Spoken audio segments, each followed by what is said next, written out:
When is the best time to get the PMP certification? This is a question that comes up in the mind of almost everyone who is thinking of PMP. In this video, we will explore this exact question. Hi, I am Daud Nasir, project management coach and trainer. If you are generally interested in project management or looking forward to certifications in this field, I believe you will find my videos knowledgeable. Do have a look at the channel, and if you find value, please consider subscribing.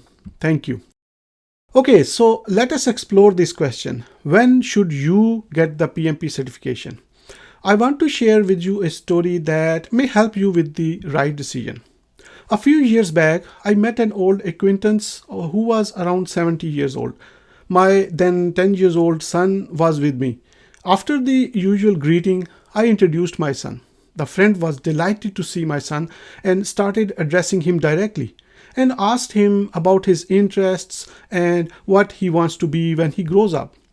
He had recently become interested in playing basketball, so my son told him he wants to be a basketball player. My friend asked, "Do you know Nike's slogan?" My son, "No, just do it." "Do you know what it means?" My son didn't really understand. Even I started thinking what it really means, just do it. Then he explained, "Whatever your goals are, start now and keep working on it. Just do it." I knew this slogan before, but I never pondered over it. What a great lesson that was. It got me thinking at that time and for years to come. If you think something is good to have, why delay it? Why keep thinking about it? Every day, each month or year lost means any benefit you are going to get from having it is getting farther and lesser.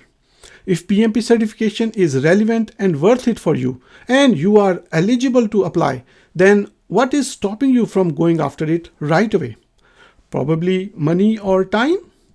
You will invest some money for exam fee and preparation. I understand that it may seem a hefty amount for a few. You will also invest time, which may be difficult to take out for some people. But there is one rule that can help negate these objections. No pain, no gain. Think of the time and money investment versus the benefits you may reap. The decision will be much easier for you. The earlier you get the PMP certification, the more you can benefit from the knowledge you gain, the value it puts on your resume, the respect it may bring among your peers, the opportunities it may create for you and your organization. Believe me, you may or may not regret delaying it, but I am certain you will not regret getting the PMP certification earlier. If you have a reason other than what I presented, let me know in the comments or message me. Have a good one.